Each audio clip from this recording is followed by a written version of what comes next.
Hello all, welcome to story books. Polkampalli Shanta Devi గారు రచించిన హృదయాంజలి నవలండి. Last పార్ట్లో శిశిర్కు అపురూపే తన స్నేహితురాలు అన్న విషయం అయితే తెలుస్తుంది, కానీ అపురూప ఆ విషయాన్ని అంతగా పట్టించుకోదు. అక్కడ నుండి కథ ఇలా కొనసాగుతుందండి. అపురూపను కలుసుకున్న ఆనందం ఆవిరైపోవడానికి ఎంతోసేపు పట్టలేదు శిశిర్కు. అతడి మనసులో ఏదో తెలియని అశాంతి గూడు కట్టుకోసాగింది. శిశిర్ ఇంటికి వెళ్లకుండా తిన్నగా ఉషోదయం ఆఫీస్కి వెళ్ళాడు. పరంజ్యోతి పనులన్నీ చక్కబెట్టుకుని వెళ్ళడానికి తయారవుతున్నాడు. శిశిర్ ఇచ్చిన విజిటింగ్ కార్డ్ ప్యూన్ నుండి అందుకొని లోపలికి రమ్మను అన్నాడు. శిశిర్ వచ్చాడు. కూర్చోండి. అతడి కుర్చీ చూపి తను రిలాక్స్గా కుర్చీలో వెనక్కి వాలాడు. చెప్పండి. నిన్న రాత్రి అపురూప నా కారులోనే తలదాచుకుని దుండగుల బారి నుండి తప్పించుకుంది. అపురూప మీ గురించి చెప్పింది ఇందాక వచ్చినప్పుడు. Many thanks for your help. నేను వచ్చింది థ్యాంక్స్ చెప్పించుకోవడానికి కాదు. ఆ అమ్మాయి ఎలాంటి ఆపదలో చిక్కుకోబోతుందో ఒకసారి ఆలోచించమని చెప్పడానికి వచ్చాను. ఆమె తీసిన ఫోటోలు, చూసిన సంగతులు పత్రికలో రాకుండా చూస్తే మంచిది. మా పత్రికకి రేపటి సెన్సేషనల్ న్యూస్ అదే కదా. మా జర్నలిస్ట్ ప్రాణాలకు తెగించి తీసిన ఫోటోలు పత్రికలో రాకుండా చేస్తే ఆమెకు స్వయంగా నేనే అన్యాయం చేసిన వాడినవుతాను. ఆ ఫోటోలు పత్రికలో వచ్చాక ఇక దుర్మార్గులు ఆమెను వదిలిపెడతారనుకున్నారా? జర్నలిస్ట్ అంటే సాహసమే ఊపిరిగా బ్రతకాలి. ఆపదలకు, అన్యాయాలకు భయపడితే ఎలా?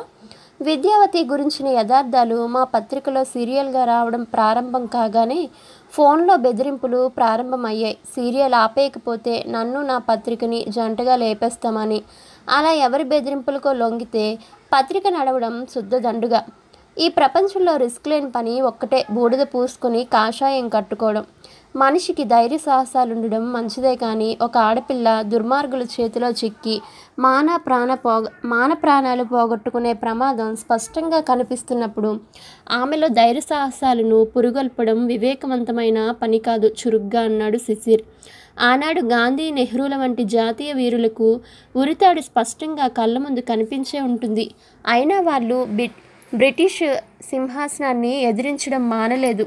ధైర్యము, దేశభక్తి కవచంగా ధరించి ముందుకు సాగే వాళ్ళను ఏ దుష్టశక్తి ఏమీ చేయలేదు. అపురూపకు ధైర్యము, విధి నిర్వహణ కవచమై ఆమెను సదా కాపాడుతుంటాయనే నా నమ్మకం. అవే కవచాలను ధరించిన భగత్ సింగ్ను, అల్లూరి సీతారామరాజును, ఇంకా స్వాతంత్ర సంగ్రామంలో బలైపోయిన వాళ్లను మరిచిపోయినట్లున్నారు. దోషులను, దుర్మార్గులను ప్రపంచం ముందుకు తెచ్చే ప్రయత్నంలో అపురూప లాంటి ఎందరో జర్నలిస్టులు ఆ దుర్మార్గానికే బలైపోయిన విషయము మీరు మరిచిపోయినట్లున్నారు. మీ పత్రికలో సెన్సేషనల్ వార్తలు నింపడానికి జర్నలిస్టులు కావాలి. ఆ జర్నలిస్టులు విధి నిర్వహణలో సమిధలు కావాలి.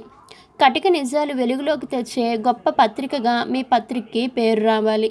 ఇంతకీ ఏంటబ్బాయి నీ బాధ? అపురూప నీకేమవుతుంది? నింపాదిగా అడిగాడు పరంజ్యోతి. సాటి మనిషినండి. ఇంకేదో ఉండాలి. ఇంత ఆవేశం ఊరికే రాదు, సూటిగా శిశిర్ కళ్ళల్లోకి చూస్తూ అన్నాడు పరంజ్యోతి. మా అమ్మగారిది వాళ్ళది ఒకే ఊరండి, ఎదురెదిరిల్లు. చిన్నప్పుడు ఆ అమ్మాయితో ఆడుకున్నవాడిని, కానీ అపురూప మర్చిపోయింది చిన్నప్పటి ఆ స్నేహితులను. ఈరోజు వాళ్ళ ఇంటికి వెడితే వాళ్ళ నాన్నగారు కనిపించారు. అపురూప ఎవరో తెలిసాక, రాత్రి నేను రక్షించింది ఎవరో కాదు, నా చిన్ననాటి స్నేహితురాలినే అని తెలిసాక నా ఆనందానికి అవధులు లేవు. కానీ ఆమెను వెన్నంటి వస్తున్న ఆపదను తలుచుకుంటే ఆ ఆనందం ఎంతోసేపు నిలవలేదు. అందుకే మీ దగ్గరికి పరిగెత్తుకు వచ్చాను. ఆ ఫోటోలు పత్రికలో రాకపోతే అపురూపకి ఏం పర్వాలేదు. వాళ్ళు ఆమెను కనుక్కోవడం అసాధ్యం. అటెండర్ టీలు తెచ్చాడు. శిశిర్కి ఒకటి ఆఫర్ చేసి తను ఒకటి తీసుకొని, మీ భయం నాకు అర్థమైంది మిస్టర్, కానీ అపురూపకు ఏం కాదు. ఏదైనా జరిగితే నేనున్నాగా. దుర్మార్గులకి, దౌర్జన్యకారులకి భయపడితే దినపత్రికలో వార్తలే ఉండవు. నేను పిరికివాణ్ణి కాదు. నా స్టాఫ్లోనూ పిరికితనానికి స్థానం లేదు. నీలాంటి యంగ్ మ్యాన్లు స్పోర్టివ్గా ఉండాలి, కానీ మీరు అధైర్యపడి యువతల వాళ్లకు పిరికి మందు నూరిపోయకూడదు. అప్రూప్కి మీరు స్నేహితులని చెప్పుకోవడానికైనా మీరు ధైర్యవంతులు కావాలి అంటూ ఖాళీ కప్పు క్రింద పెట్టి లేచాడు పరంజ్యోతి. ఆపదలంటే వీళ్ళకి ఆటలా ఉంది. విస్మయంగా పరంజ్యోతిని అనుసరించాడు శిశిర్. రేపటి మా ఉషోదయం న్యూస్ చదివి పోలీసు యంత్రాంగం కదలాలి. మహిళా సంఘాల వారు బ్యానర్లు పట్టుకొని ఊరేగింపులు తీయాలి. రాజకీయ నాయకులు గోచులు సర్దుకోవాలి. అప్పుడు గాని విద్యావతికి సరైన న్యాయం జరగదు అంటూ కారెక్కి కదిలిపోయాడు పరంజ్యోతి. అపురూపను రక్షించుకునే మొదటి అవకాశం పోవడంతో మనస్సంతా చికాకుగా తయారైంది శిశిర్కి. అన్యమనస్కంగా డ్రైవ్ చేస్తున్నాడు. సరిగ్గా నిన్నటి కారు శిశిర్ కారుకి అడ్డంగా నిలబెట్టి అందులోంచి 4-5 దిగారు. రోడ్డుకు అడ్డంగా కారు ఆపినందుకు తిడుతూ కోపంగా కారు దిగబోయిన శిశిర్ మెడ మీద పడింది నల్లటి స్థూలకాయుడు చెయ్యి. మనిషి అచ్చం ఎలుగుబంటిలా ఉన్నాడు. ఏమ్రా, రాత్రి మాకే మస్క కొడతావు? ఎవరనుకుంటువి బే? రాత్రి నీ కార్ నెంబర్ నోట్ చేసుకున్నా. పొద్దున్నే నీ జాతకమంతా తెలుసుకున్నా. పెండ్లే కాని నీకు నిజంగా పెండ్లే చేద్దామని వచ్చిన. వాయించండిరా వాయిద్యాలు. రాత్రి ముచ్చటంతా దిగాలి. 4 చేతుల్లో 4 నిమిషాల్లో శిశిర్ షేపౌట్ అయ్యాడు. నోట్లోంచి ముక్కులోంచి రక్తం వస్తుంటే కళ్ళు బైర్లు కమ్మసాగే. చెప్పరా, ఆ పోరి నీకు తెలిసిందే కదూ? తెలియకపోతే అంత ముచ్చటగా నీ తొడ మీద పండుకోబెట్టుకొని పెండ్ల మనిషి బొంకవు. చెప్పు, దాని పేరు అడ్రస్సు చెప్పు. చెప్పకపోతే నువ్వు ప్రాణాలతో మిగలవు. శిశిర్ జుట్టు బలంగా వెనక్కి లాగి అడిగాడు ఎలుగుబంటి. నాకు తెలీదు, రక్షించమని ప్రాధేయపడితే అలా చెప్పాను. అయితే ఆ పోరుతో నీకేం పరిచయం లేదా? తల అడ్డంగా త్రిప్పాడు. రాత్రి ఏడదింపినావు? ఒక చౌరస్తులో దిగిపోయింది. కావాలనే అబద్ధం చెప్పాడు. ఇప్పుడు చెప్పిందంతా అబద్ధమని తెలిసిందా? మీ అయ్యతో నీకు పిండం పెట్టిస్తాం. యాదించుకో. నీ మీద ఒక కన్నేసి ఉంచుతామని మరొకకు. అది 7 సముద్రాల అవతల ఉన్నా ఎత్తుకొస్తాం. విడిచిపెట్టేది లేదు. కారులోకి ఒక బస్తాల అతన్ని త్రోసేసి వాళ్ళు వెళ్ళిపోయారు. ఎలాగో పళ్ళ బిగువున ఇంటి వరకు కారు డ్రైవ్ చేసుకుంటూ వచ్చాడు శిశిర్. వాచ్మెన్ గేట్ తెరిచాడు. కానీ కారు ఎంతకీ లోపలికి రాలేదు. ఏమైంది బాబుగారు? వాచ్మెన్ కంగారుగా దగ్గరికి వచ్చాడు. టార్చి వెలిగించి స్టీరింగ్ మీద వాలిపోయిన రక్తసిక్తమైన మొహం. గాబరాగా కేకపెట్టాడు వాచ్మెన్. ఒక ప్రైవేట్ నర్సింగ్ హోంలో బెడ్ మీద తెల్లవారుతుండగా స్పృహ వచ్చింది శిశిర్కు. బ్యాండేజీలతో ప్లాస్టర్లతో ఒళ్ళంతా పచ్చి పుండులా సలుపుతుంది. అమ్మా, బాధగా మూలిగాడు. శిశి, రాత్రి ఏం జరిగిందిరా? ఎవర్రా కొట్టింది నిన్ను? ఏనాడు ఏ తగాదాకి వెళ్ళని నిన్ను కొట్టే అవసరం ఎవరికి వచ్చిందిరా? కన్నీళ్ళ పర్యంతమై గాద్గితంగా అడుగుతుంది సుధా. చైత్రకి ఒకటే అనుమానంగా ఉంది. ఉషోదయంలో పనిచేస్తున్న అమ్మాయికి విలన్ లాంటి అన్నయ్య ఉండాలి. అతడితో చెప్పి శిశిర్ మీద ఈ విధంగా ప్రతీకారం తీర్చుకుని ఉండాలి. ఆమె ఊహల్ని భగ్నం చేస్తూ అన్నాడు శిశిర్. చైత్ర, నీకొక అడ్రస్ ఇస్తాను. ఆ అడ్రస్కి వెళితే అపురూప అనే అమ్మాయి కలుస్తుంది. అదే ఉషోదయంలో పనిచేస్తున్న అమ్మాయి. ఆ అమ్మాయికి ఎలాగైనా నచ్చజెప్పి కొంతకాలం పాటు అజ్ఞాతంలోకి వెళ్ళమని చెప్పు. లేకపోతే ఆ దుర్మార్గులు ఆమెను కిడ్నాప్ చేసి చంపేస్తారని చెప్పు. చావటానికి ముందు ఆ దుర్మార్గుల చేతిలో అంతా పోగొట్టుకోవాల్సి వస్తుందని చెప్పు. ఆ అమ్మాయి పేరు అపురూప. రాత్రి ఏం జరిగిందో వివరంగా చెప్పందే నేను వెళ్ళి ఆ అమ్మాయిని కలవడం జరగదు, ఖచ్చితంగా చెప్పింది చైత్ర. అపురూప ఎవరో, ఆమెను చుట్టుకోబోతున్న ఆపద ఏమిటో చెప్పక తప్పలేదు శిశిర్కు. పుణ్యానికి పోతే పాపం ఎదిరిందని దీన్నే అంటారు. ఆ అమ్మాయిని రక్షించబోయి నీ ప్రాణం మీదకి తెచ్చుకున్నావు. వాళ్ళు ఏట్లో పడి చేస్తారు. ఆ పిల్లని రక్షించబోయి నా కడుపులో చిచ్చు పట్టుకు. ఇకపై ఆ పిల్ల విషయం పట్టించుకోనని నాకు మాట ఇవ్వు అంది సుధ ఏడుస్తూనే. ఒక ఆడపిల్ల ఏమైపోయినా పర్వాలేదా మమ్మీ? ఆ పిల్లకు లేని భయం నీకెందుకురా? నిజమే, అపురూపకి భయం లేదు. ఆమెను ప్రోత్సహిస్తున్న ఎడిటర్కు కూడా భయం లేదు. మధ్యలో తను మాత్రం భయపడి చూస్తున్నాడు. తల్లిదండ్రుల నుండి సంక్రమించిన సజ్జనత్వం ఈ ప్రపంచంలో ఎంత దుర్మార్గం ఉందో తెలియకుండా చేసింది. దుర్మార్గులంటే హడలిపోయేలా చేసింది. చిన్నప్పటి నుండి కొట్లాట్లు పోట్లాట్లు తెలియవు. చదువుతున్న రోజుల్లో తను చదువేమో తనేమో. చదువైపోయాక కంపెనీ వ్యవహారాలు చూసుకోవడం మొదలుపెట్టాక ఆఫీస్ ఏమో తనేమో. ఎప్పుడైనా తోచినప్పుడు క్లబ్కి మాత్రం వెళ్తుంటాడు. శరీరాన్ని ఆరోగ్యంగా యాక్టివ్గా ఉంచుకోవడానికి ఏవో చిన్న ఎక్సర్సైజులు చేస్తుంటాడు కానీ బాడీ బిల్డర్ కాదు. నలుగురు వచ్చి మీద పడేసరికి చిత్తుగా తన్నులు తిన్నాడు. చెయ్యెత్తి వాళ్ళని ఒక దెబ్బ కూడా కొట్టలేకపోయాడు. దుర్మార్గం అంటే తెలీదు. దుర్మార్గం ఎలా ఎదుర్కోవాలో తెలీదు. చైత్ర కూడా ఒప్పుకోలేదు. వెళ్ళి చెప్పడానికి. పత్రికలో ఆ న్యూస్ ప్రచురిస్తున్నప్పుడైనా తెలీదా పరిణామాలు ఎలా ఉంటాయో? నేను వెళ్ళి చెప్పడం దేనికి? మళ్ళీ మళ్ళీ చెబితే మనల్ని పిచ్చివాళ్ళ క్రింద జమా కట్టేస్తారు. దెబ్బల నొప్పికి జ్వరం కూడా వచ్చింది అతడికి. కలల అల్లల్లా ఏవేవో ఊహలు, కలవరింతలు. వారం రోజుల వరకు తన బెడ్ దిగడానికి వీల్లేదన్నాడు డాక్టర్. ఈ వారం రోజుల్లో ఏం ఉత్పాతం సంభవిస్తుందో, జీవితంలో మళ్ళీ అపురూపను చూస్తాడో లేదో, కనిపించినట్టే కనిపించి మాయమైపోతుందేమో తన చిన్ననాటి చెలి. కలల నెచ్చిలి. వారం రోజుల పాటు బెడ్ మీద ఉండక తప్పింది కాదు శిశిరికి. ఈ లోపల పత్రికలు తెప్పించి చూడడం మర్చిపోలేదు. ముఖ్యంగా ఉషోదయం. అపురూప తీసిన ఫోటోలు పత్రికలో వచ్చాయి. దానికి సంబంధించిన న్యూస్తో పాటు సంచలనం కాదు, పెద్ద దుమారమే చెలరేగింది. ఉషోదయం న్యూస్ ఆధారంగా పోలీసులు జరిపిన దాడిలో విద్యావతి దొరికింది. పెద్ద పర్వతంలా పడి ఉన్న రైస్ మిల్ వరి ఊక క్రింద శవంగా దారుణమైన మానభంగానికి గురై హత్యకు గురైంది. పోస్టుమార్టం రిపోర్టు ఎలాంటి వారిని కంటతడి పెట్టించేట్టుగా ఉంది. చావడానికి ముందు ఆమె చాలా చిత్రహింసకు గురైంది. పోలీసులు దోషుల్ని కస్టడీలోకి తీసుకున్నారు. అయితే వాళ్ళు మామూలు మనుషులు కాదు, సమాజంలో పరపతి ఉన్నవాళ్ళు. వాళ్ళ బంధువులు ప్రభుత్వంలో పెద్ద పెద్ద పదవుల్లో ఉన్నవాళ్ళు. అందులో ఒకడు సెంట్రల్ మినిస్టర్కు స్వయంగా తమ్ముడు. బెయిల్ మీద విడుదల కావడానికి గంట కూడా పట్టలేదు. రచ్చకెక్కిన విషయం రాజకీయం అయిపోయింది. దోషులను అపరకీచకులుగా అభివర్ణిస్తూ వాళ్లకు సరైన దండన విధించాలని ప్రతిపక్షం గోలపెడితే ఇదంతా అధికార పక్షాన్ని అప్రతిష్టపాలు చేయడానికి పన్నిన పన్నాగంగా అల్లిన కథలుగా కొట్టివేసింది అధికార పక్షం. పరస్పర విమర్శనా శాస్త్రాలు సాగుతుండగానే కొన్ని మహిళా సంఘాలు కొంగు బిగించి రంగంలోకి దిగాయి. సమాజంలో రోజురోజుకు ఆడవాళ్లకు రక్షణ కరువైందని, అత్యాచారాలు పెరిగిపోయాయని, పదవుల్లో ఉన్నవాళ్ళు అండదండలతో శిక్ష పడకుండా తప్పించుకుపోతున్నారని, వాళ్ళని కస్టడీలోకి తీసుకొని నేర విచారణ జరపాలని, సరైన శిక్ష విధించి మరో స్త్రీకి ఇలాంటి దురవస్థ పట్టకుండా చూడాలని ఆందోళన ప్రారంభించాయి. బ్యానర్లతో అట్టలతో ఊరేగింపు చేసి గవర్నర్కు, ముఖ్యమంత్రికి మెమోరాండం సమర్పించాయి.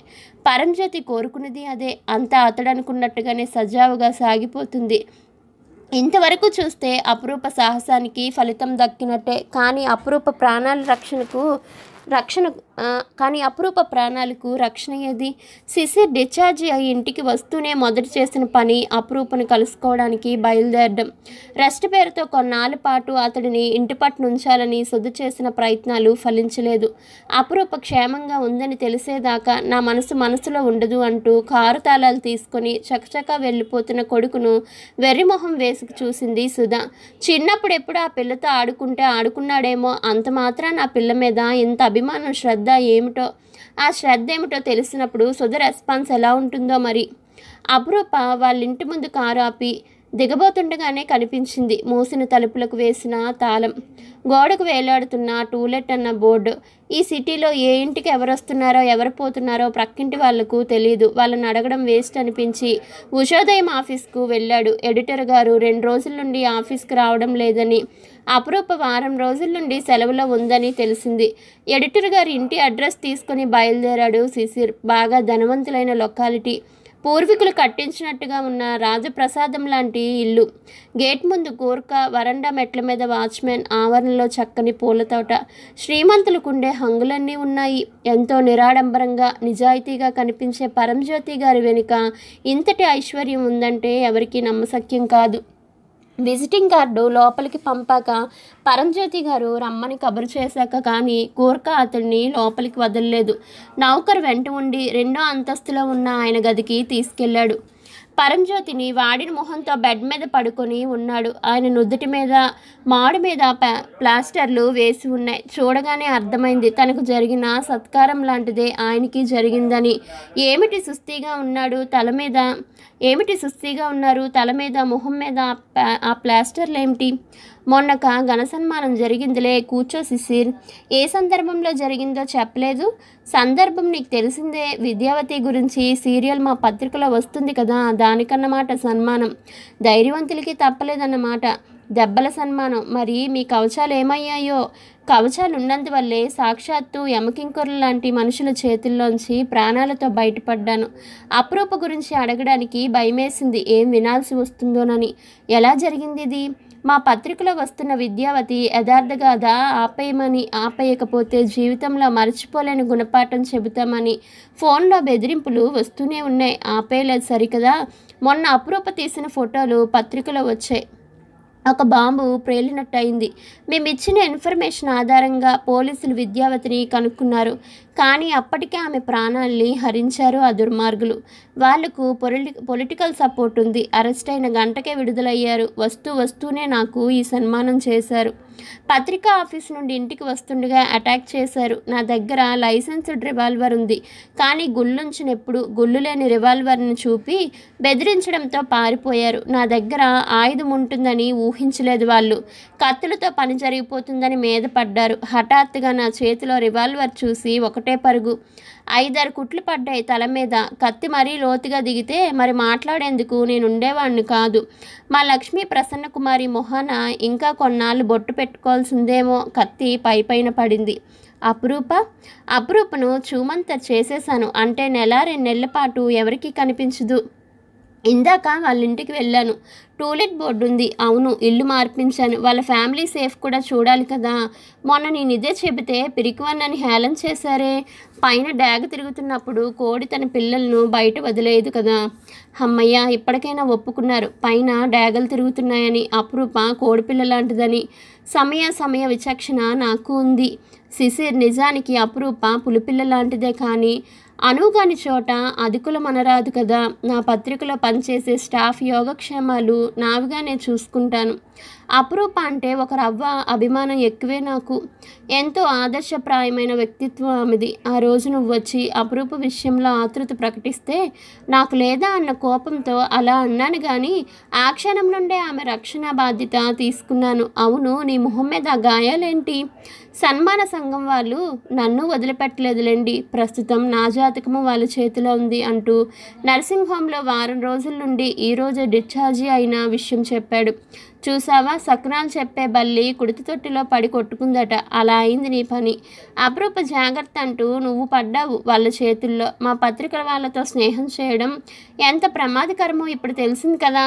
ఎక్కడి నుంచైనా నీ తెప్పలకి నువ్వుంటే నీ జోలికి వాళ్ళు రారు. అపురూప విషయం పట్టించుకోకపోవడమే నీకు క్షేమం.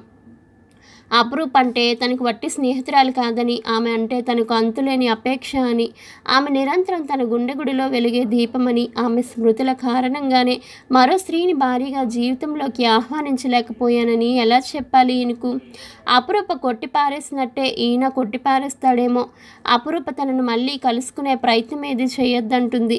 ఇంట్లో అమ్మ సైతం అపురూప విషయం పట్టించుకోవద్దంటుంది. ఈయన అదే మాట. కానీ ఇంతకాలానికి కనిపించిన అపురూపను కలుసుకోకుండా మాట్లాడకుండా ఎలా ఉంటాడు? ఎన్నో ఏళ్ల తపస్సు తరువాత దేవత సాక్షాత్కరిస్తే ఆమెను చూడకుండా మాట్లాడకుండా ఉంటాడా ఏ భక్తుడైనా, ఏ పూజారైనా?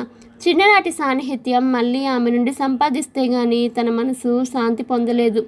కానీ నాకొక్కటే బాధ శిశిర్. ప్రతిపక్షాలు ఎంత కాకిగోల చేసినా, మహిళా సంఘాలు ఎంత గొంతు చించుకున్నా, ఫోటోలతో సహా మేము సాక్ష్యాలు అందించిన విద్యావతి హంతకులు తప్పించుకుపోయే ప్రమాదమే ఎక్కువగా ఉంది. ఏ చట్టమైతే శిక్షించాలనుకుంటుందో ఆ చట్టంలోని లొసుగులన్నీ ఆధారం చేసుకుని తప్పించుకుపోతారు. చట్టాన్ని పరిరక్షించాల్సిన పాలకులు సైతం చట్టాన్ని చేతిలో కీలుబొమ్మను చేసుకుంటారు. ఈ నేపథ్యంలో సమాజంలోని ఆక్రమాల్ని, అన్యాయాల్ని బయటపెట్టాలనుకునే మాబోటి వాళ్ళ ఆదర్శాలు చూపే సాహసాలు గాలిబుడగల్లా ప్రేలిపోతుంటాయి. ఆదర్శ సాధనలో మా ప్రాణాలను సైతం సమిధులవుతుంటాయి. అయినా వెనుకడుగు వేయలేం, చూస్తూ ఊరుకోలేం. సమాజంలో పెచ్చరిల్లిపోతున్న అరాచకాల్ని చూస్తుంటే గుండెలు దహించుకుపోతుంటాయి.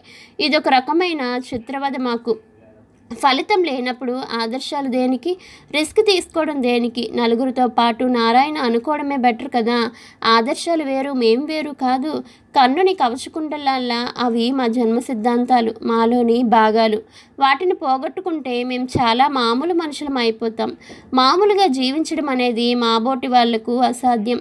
అపురూపది, పరంజ్యోతిది ఒకే జాతి. సాహసమే ఊపిరిగా జీవించే ఆ జాతిలో తను చేరినవాడి కాదు. దుష్టులకు దూరంగా ఉండాలనే తత్వం తనదైతే ఆ దుష్టులను ఎదుర్కొని ఈ సమాజంలోని దుష్టత్వాన్ని నామరూపాలు లేకుండా తుదిముట్టించాలనే తపన వాళ్ళది. ఈ విధంగా రెండు దిశలకు ప్రయాణించే మనుషుల మధ్య దూరం పెరుగుతుంది. దూరం తరగాలంటే ఇద్దరు ఒకే దిశగా నడవాలి. అపురూప ఏ పరిస్థితిలోనూ తన దిశ మార్చుకోలేదు. చిన్నప్పటి నుండైనా సాహసమే ఊపిరిగా బ్రతికే మనిషి ఆమె. ఆమె తనది కావాలంటే ఆమె ఊపిరే తనది కావాలి. ఆమెలా సాహసంతో జీవించడం నేర్చుకోవాలి. నలుగురు వచ్చి మీద పడితే ఒళ్ళప్పగించి చేతులు వేలాడడం కాదు. ఒకడు 10 మంది పెట్టుగా దెబ్బతీయగలగాలి. ఒక పిడికిల పోటుతో మట్టి కరిపించగలగాలి. ప్రమాదాలతో ఆడుకునే అపురూపకు 100 మంది పెట్టిగా వెనక నిలబడాలి. అలా అయితే తప్ప అపురూపను గెలుచుకోలేడు. అపురూప ఇంటి అడ్రస్ ఇస్తారా? నాకు అంత బాగా తెలియదు, కానీ ఆమెను నువ్వు తప్పనిసరిగా కలుసుకోవాలంటే ఒక అడ్రస్ ఇవ్వగలను. ఇవ్వండి. ఎక్స్ రోడ్ నుండి కుడివైపు పెడుతుంటే కరాటే జూడో శిక్షణాలయం ఒకటి కనిపిస్తుంది. అక్కడికి వస్తుంది. అపురూప సాయంత్రం 4 గంటలకు అక్కడ ట్రై చేయి. Thank you sir. సాయంత్రం 4 గంటలకి ఓ 10 నిమిషాల ముందుగానే కరాటే జూడో శిక్షణాలయానికి కొంచెం దూరంలో కారాపి అక్కడున్న ఒక రెస్టారెంట్లోకి టీకి ఆర్డర్ ఇచ్చి కూర్చున్నాడు. అక్కడికి శిక్షణాలయం గేటు స్పష్టంగా కనిపిస్తుంది. 4 అయింది. 4:30 కూడా అయిపోయింది. రెండోసారి టీకి ఆర్డర్ ఇచ్చాడు. ఓ గంట తర్వాత లేచి బయటకు వచ్చేశాడు. మరో రోజు ఉదయమే పరంజ్యోతిని కలిశాడు శిశిర్. నిన్న మీరు చెప్పిన అడ్రస్కి అపురూప రాలేదు. ఎందుకు రాలేదో మీకేమైనా తెలుసా? ఎందుకు రాలేదు? వచ్చింది సరిగ్గా 4:05కి. నేను బాగా చూశాను. ఈరోజు మళ్ళీ చూడు. ఈరోజు నిన్న చేసిన పొరపాటు చేయలేదు. రెస్టారెంట్లో కూర్చోలేదు. రోడ్డు పక్కన కారు ఆపుకొని 5 గంటల వరకు చూసి కదిలాడు. ఇంటికి వచ్చి పరంజ్యోతికి ఫోన్ చేశాడు. అపురూప కరాటే శిక్షణాలయానికి వచ్చిందా? వచ్చింది. మారువేషంలో అందా కొంపదీసి? మారువేషం కాదు కానీ ఒక విధంగా అంతే. సరిగ్గా చెప్పండి సార్. ఇది నీ స్నేహానికి పరీక్ష. నువ్వే కనుక్కోవాలి. ఆమెగా కనిపించదు. అంత మాత్రం క్లూ ఇవ్వగలను. ఆమెగా కనిపించదంటే శిశిర్కి జుట్టు పీక్కోవాలనిపించింది. ఇదేదో సహస్ర శిరాచ్ఛేద అపూర్వ చింతామణి వేసే ప్రశ్నలా ఉంది. ఇది విప్పాలంటే తను 7 సముద్రాలు దాటాలి కాబోలు. మరునాడు సరిగ్గా 4 గంటలకి 5 నిమిషాల ముందుగా వెళ్ళి రోడ్డు వారా కారు పార్క్ చేసి నిరీక్షణ సాగించాడు. నిన్న మొన్న చూసిన మొహాలే లోపలికి వెడుతున్నాయి. ఎంత రెప్పవాల్చకుండా చూసినా అపురూప మాత్రం కనిపించలేదు. నామతి మండ. ఆమెగా కనిపించదని చెప్పాడు కదా, ఇంకెలా కనిపిస్తుంది? నిండా బుర్కా వేసుకున్న ఒక ముస్లిం స్త్రీ ఆటో దిగి ఆటోకు డబ్బులిచ్చి కదలబోతుంటే మెరుపులా తట్టింది అపురూప ఈ బుర్కాలో ఎందుకుండకూడదు అని. కానీ ఈ బుర్కాలో ఉన్నది అపురూప అవునో కాదో తెలుసుకోవడం ఎలా? మొహానికున్న 2 కంతల్లోంచి 2 కళ్ళు నల్లగా కనిపిస్తున్నాయి. బుర్కా బయటికి పచ్చగా ఉన్న ముంజేతుల వరకు. బుర్కా అడుగు భాగంలో అంతే పచ్చగా ఉన్న పాదాలు కనిపిస్తున్నాయి. కోమలంగా ఉన్న చేతి వ్రేళ్ళకి కాలి వ్రేళ్ళకి కెంపు రంగు నెయిల్ పాలిష్ వేయబడింది. కానీ అపురూప నెయిల్ పాలిష్ వేయగా చూడలేదు. కానీ ఆ రంగు, ఆ కోమలత్వం, ఒడ్డు పొడవు అపురూపదే. ఆ సాల్తీని పలకరిస్తే మొహం మీద పరదా తీయమ్మా అంటే ఆమె అపురూప అయితే సరే, కాకపోతే చెంపదెబ్బ. చెంపదెబ్బతో ఆగదు. ఆమె గంపరాకాసి అయితే అరిచిగోల పెడుతుంది. జనం మూగుతారు, దేహశుద్ధి చేస్తారు. అంతటితో ఆగితే బాగానే ఉంటుంది. ఆగదు. ఒక వర్గానికి చెందిన యువకుడు ఇంకో వర్గానికి చెందిన యువతిని అవమానించిన దరిమిలా 2 వర్గాల మధ్య చెలరేగిన సంఘర్షణ, ప్రాణాల బలి. My God! జరగబోయేది ఊహించుకుంటుంటే అతడికి చెమటలు పట్టాయి. ప్యాంటు జోబులోంచి కర్చీఫ్ తీసుకుని మొహం తుడుచుకుని చూసేసరికి బుర్కా సాల్తీ మాయం. ప్రక్కనే ఉన్న షాప్లోకి పరిగెత్తి ఫోన్ అందుకున్నాడు. హలో సార్, అపురూప బుర్కా వేసుకుందా? ఉద్విగ్నంగా అడిగాడు. అమ్మో, అది చెబితే అంతా చెప్పేసినట్టే. అంత తెలివి తక్కువ పని నేనెప్పుడు చేయను. నువ్వే కనుక్కోవాలి. నీ తెలివికి పరీక్షని చెప్పా కదా. అపురూప ఇన్స్టిట్యూట్కి వచ్చిందా? 4:10 అయ్యింది కదా, వచ్చే ఉంటుంది. మళ్ళీ ఎన్నింటికి బయటికి వస్తుంది? 6ంటికి. శిశిర్ ఫోన్ బిల్ చెల్లించి వచ్చి కాల్ స్టార్ట్ చేశాడు. అది చెప్పేస్తే అంతా చెప్పేసినట్టే. అంత తెలివి తక్కువ పని చేయను అంటూనే చేశాడు. అపురూప బుర్కాలో ఉందని చెబితే అంతా చెప్పేసినట్టే కదా. ఓ గంట తర్వాత మళ్ళీ వచ్చి కాపు వేశాడు. సరిగ్గా 6:10కి బుర్కా సాల్తీ బయటికి వచ్చింది. శిశిర్ చివ్వున కారు ఆగి ఆమెను సమీపించాడు. అప్పు. ఆమె హ్యాండ్ బ్యాగ్లోంచి చుట్టి ఉన్న పాన్ తీసి మొహం మీదున్న పరదా కొద్దిగా ఎత్తి గులాబీ రంగు పెదవులకు అందించింది. పాన్ నములుతుంటే ఖచ్చితంగా ముస్లిం సాల్తీ అయి ఉంటుందని పాన్ అలవాటు అపురూపకెక్కడిది? పలకరించబోయి టక్కున ఆగిపోయాడు. వెడుతున్న ఒక ఆటోని ఆపి ఆమె ఎక్కి వెళ్ళిపోబోతుంటే నిస్సహాయంగా చూడసాగాడు శిశిర్. ఉన్న ఒక్క ఆశ ఆరిపోయింది.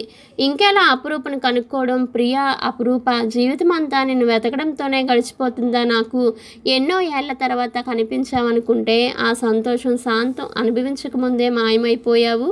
15 నిమిషాల తర్వాత పరంజ్యోతి ఇంట్లో శిశిర్ గురించే చెప్పుకొని నవ్వుకుంటున్నారు అపురూప, పరంజ్యోతి. పాన్ తనని ఎలా రక్షించింది చెబుతుంది అపురూప. లక్షాధికారి బిడ్డడు నీకోసం పిచ్చివాడిలా తిరుగుతున్నాడు, నీకోసం చావు దెబ్బలు తిన్నాడు. పాపం ఆ మానవుణ్ణి ఇకనైనా కరుణించు అపురూప. నా వెంట పడకని ఇదివరకే చెప్పాను. అతడి పిచ్చి, అతడికి ఆనందం, నన్నేం చేయమంటారు?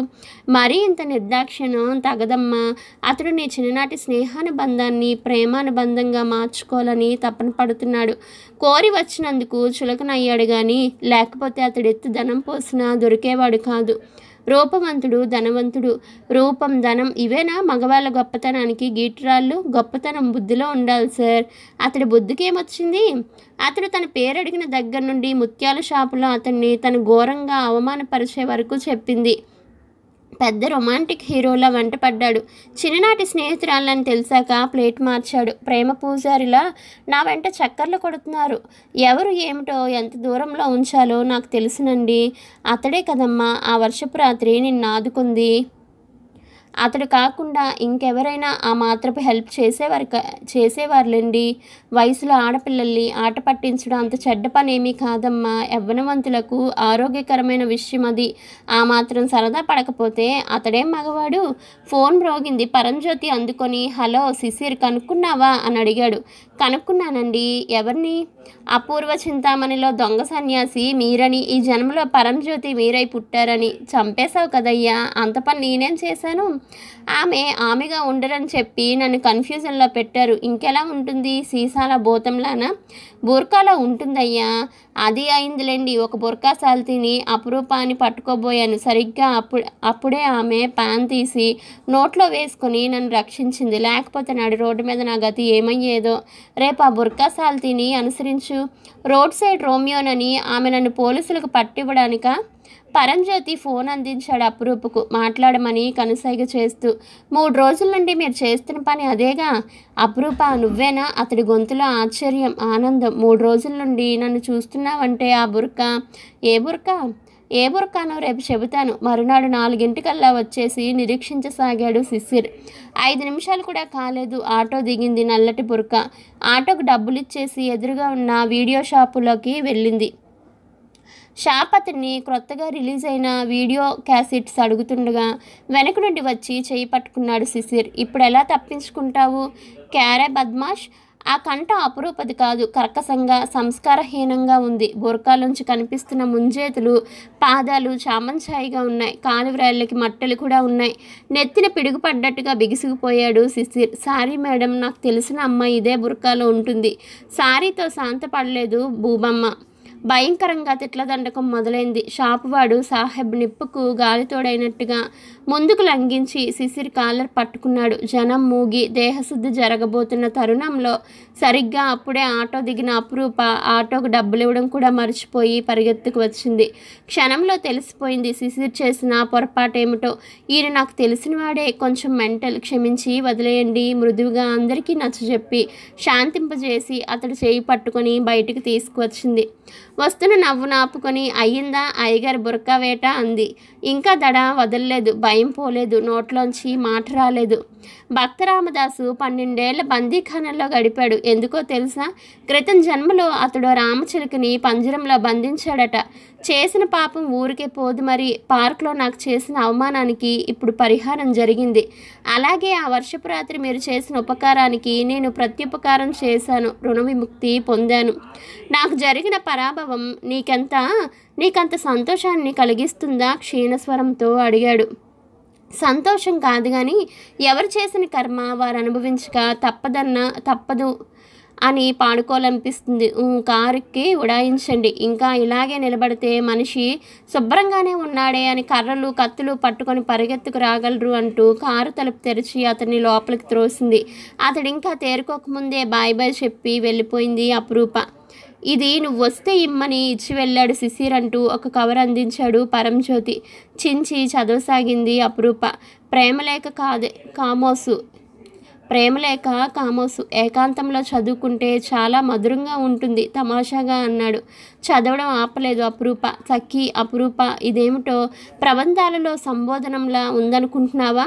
ప్రేమలో పడ్డవాళ్ళకి ప్రతిదీ కవితామయంగా సౌందర్య లహరిలా కనిపిస్తుందేమో. మంచు బిందువులను చూసినా మల్లె పువ్వులు చూసినా చెలి ఊహలే చుట్టుముడతాయి. ప్రేమలో పడ్డవాళ్ళ ఊహలు నేల మీద ఉండవన్న వాస్తవం నాకు ఇప్పుడు తెలుస్తుంది. ఈ రాగోదయం ఈనాటిది కాదు, 14 ఏళ్ల నాటిది. 14 ఏళ్ల నాడు మన తొలి పరిచయ ఘట్టం నాకు ఇప్పటికీ గుర్తే. వేసవి సెలవుల్లో మా అమ్మమ్మ గారింటికి వచ్చాం. అమ్మమ్మ గారింటికి రావడం అంటే నాకు ఎంత బోరో. ఆడుకోవడానికి ఎవరూ ఉండరు. ఆ రోజు మరీ బోర్ కట్టి గేటు దగ్గరికి వచ్చి నిలబడ్డాను. నువ్వు నీ స్నేహితులతో ఆడుకుంటున్నావు. పొట్టిగా 2 జడలు, లంగా జాకెట్లో బుట్టబొమ్మలా ఉన్నావు. మీ నాన్నగారు చూశారు. మాణిక్యమ్మ గారి మనవడవా? మీ నానమ్మ గారు చూశారు. మాణిక్యమ్మ గారి మనవడవా అని పలకరించి పాపం వీణ్ణి ఆడించుకుండే అని రికమెండ్ చేశారు. మొట్టమొదటి దొంగ అయితే గాని ఆడించుకోనని చెప్పావు నువ్వు. నీ మిత్ర బృందానికి నువ్వే దళపతివాయే. అలా దొంగగా మీ స్నేహ బృందంలో ప్రవేశం దొరికింది. అంతే. నాకు ఇక సెలవులు ఎలా గడిచిపోయాయో తెలియదు. మళ్ళీ సెలవులు ఎప్పుడిస్తారా, అమ్మమ్మ గారింటికి ఎప్పుడు వెళ్తానా అని రోజులు లెక్క పెట్టుకుంటూ ఉండేవాణ్ణి.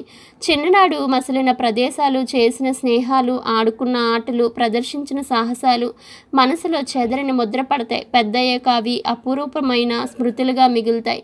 ముఖ్యంగా నీతో గడిపిన ప్రతి క్షణాన్ని ఒక సజీవ స్మృతిగా నా గుండెలో పాలరాతి మందిరంగా నిర్మింపచేశాను. మీ ఊరు జమీందారు గారి బంగళా, జమీందారు గారి తోట మధ్యలో మనం ఈత కొట్టిన బావి నా కళ్ళ ముందు ఎప్పుడూ సినిమా రీల్లా తిరుగుతుంటాయి. నీలాకాశంలో రాత్రి మెరిసిన నక్షత్రాలు రాలి పడ్డట్టుగా తెల్లారేసరికి చెట్టు నిండా పూసే పొగడ పూలు, మంచు ముక్కల్లా నేల మీద రాలిపడే పారిజాతాలు, అవి వెదజల్లే సున్నితమైన పరిమళాలు, నీ పెదవుల రంగుతో పోటీ పడే పారిజాతాల కాడలు నాకు ఇప్పటికీ గుర్తే. రాలిన పువ్వుల్ని ఏరి దండగుచ్చడంలో నీకు నేను సహాయపడేవాడిని. అపురూప అంటూ వెంట తిరిగే నీ చెలికాడిని ఎలా మరచిపోయావు అపురూప? నీ చెలికాడు నలుగురిలో పరాభవం పాలైతే ఆనందించడం మరీ దారుణమైన విషయం కాదు. నా పట్ల మరీ ఇంత రాక్షసివి ఎప్పుడైపోయావు? నేను చేసిన నేరం ఏమిటి? నా పరాభవం చూసి నువ్వు నవ్విన నవ్వు, నువ్వు చేసిన వ్యాఖ్య నన్ను చాలా గాయపరిచే. నువ్వు నన్ను గాయపరిచినా నీ మీద ఇష్టాన్ని చంపుకోలేని బలహీనుణ్ణి. వ్యక్తిగతంగా నీకు నా మీద ఏ కోపం లేకపోతే రేపు సాయంత్రం బిర్లా మందిరికి రా. అక్కడ మనసు విప్పి మాట్లాడుకుందాం. అదే మన చివరి కలయికైనా సరే. ఇట్లు నీ శిశిర్. చదివి ముడిచింది కాగితాన్ని అపురూప. ఏమంటున్నాడు నీ ప్రేమ పూజారి? చదవండి అంటూ ఇచ్చింది అపురూప. ప్రేమలేకేమో ఎవరికి పడితే వాళ్ళకి ఇవ్వచ్చా చదవడానికి సంశయిస్తూ అన్నాడు పరంజ్యోతి. ప్రేమలేఖ కాదు, పైత్యపు లేఖ. అయితే చదువుతాను. నిజంగా పైత్యమే అయితే అల్లపు రసం తయారు చేసి ముక్కు పట్టి మరీ మింగిస్తాను అతడికి అని చదవసాగాడు. చదవడం ముగించి ఏదో గుండెగుడి అంటున్నాడు. ఒకసారి తొంగి చూస్తే నీ సొమ్మేం పోతుంది అన్నాడు. గుండెగుడో రాకాసుగుడో చూడాల్సిన అవసరం నాకేం లేదు సార్. దేవదాసు పార్వతిని అలక్ష్యం చేసి తీరా ఆమె పరదార అయ్యేసరికి పశ్చాత్తాపడ్డాడు.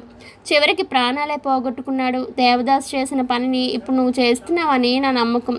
పార్వతీ దేవదాసులను పోల్చేంత స్నేహం మా మధ్య ఏం లేదండి. సెలవుల్లో అతడు మా ఊరికి వచ్చినప్పుడు ఆడుకున్నామేమో, నాకంత బాగా గుర్తులేదు. చిన్నప్పుడు ఎంతమందితో ఆడుకోలేదు. ప్రభు, రమేష్, మురళి వీళ్ళంతా ఇలాగే ప్రేమ పూజారులై నా వెంట పడితే నేనెక్కడ చచ్చేది? విసుగ్గా అంది. వాళ్ళంతా పడలేదుగా, పడింది ఒక్కడేగా. ఒక్కడితోనే చస్తున్నాను. నేను ఒక మాట చెబుతాను, వింటావా? చెప్పండి. అతడి ప్రేమను నువ్వు అంగీకరించలేకపోయినా పర్వాలేదు. అతడి స్నేహాన్ని మాత్రం తిరస్కరించుకు అపురూప.